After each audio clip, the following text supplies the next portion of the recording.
Welcome back. We're live in studio here. It's now happening now on 91.1 FM Talk City. We're on Facebook as well, and we are on TTT Live. With me, my next guest, someone who I admire a lot, Professor Christine Carrington. Good to have you on the program this morning. So much. You're a lady of many hats, but today you're the chair of Open Lectures Committee. That's right. And you've brought with you Professor Ronald L. Jacobs, or R.L. Jacobs. Yes. Welcome to Trinidad and Tobago. Professor, you're a Professor of Human Resource Development and Director of Office of International Programs, College of Education, University of Illinois at Urbana-Champaign. Did I get it all right? No, you did very well. Thank you very much. That means I got some of it wrong. Right. And you have written over 100 journals and articles, chapters in books and so on.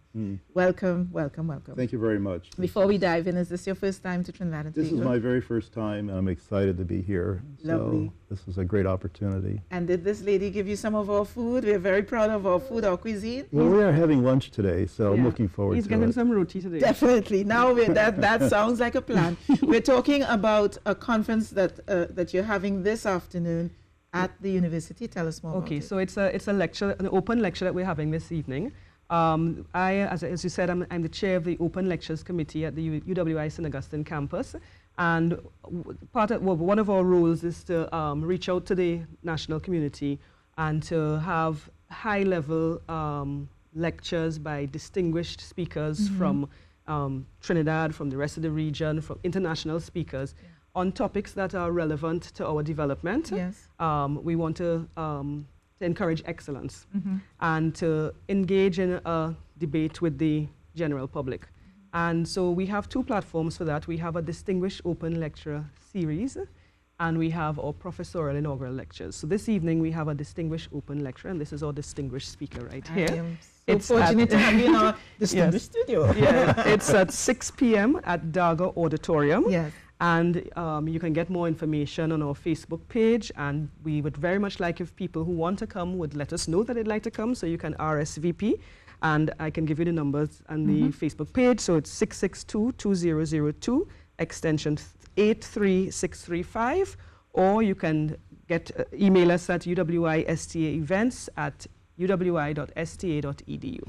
I'm very happy that the university, every time that the university reaches out to the community to have some level of engagement, it just augurs well for the entire society as a whole. Right. Professor Jacob, we're talking about knowledge work, which is a very topical issue, very current issue. Sure. But for those who may not know exactly what the term is, explain what is knowledge work. Well, all of us have a sense that work is changing. It's getting a little bit more complex. We're asking more of our employees to do more, to think more deeply, not just do exactly what they're told, but they have to think before acting. And so knowledge work is about this whole change that we're asking employees to do. And you're asking people to make decisions and solve problems and take information that they have from previous learning and apply it to new situations. So it's, we've always asked our employees to be problem solvers. We expected that of people. But now we're asking people to do a little bit higher level of problem solving. But the challenge for us in organizations and in societies is how do you prepare people to be able to do these kinds of things?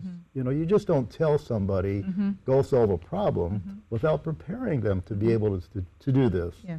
And So how can organizations prepare employees who traditionally might have been accustomed to receiving orders, go do this, do that. Right. And now I'm asking you to pull on multiple intelligences, perhaps, to make that's very decisions. good. Yes, well, it's a good question with not an easy answer, unfortunately. But, it starts at the top in terms of management, and they have to understand that people have to have a little bit more freedom, but you also have to give people the knowledge and skills to be able to do these things as well, and to be able to understand what the work is, to be able to analyze the work and have a good sense of it.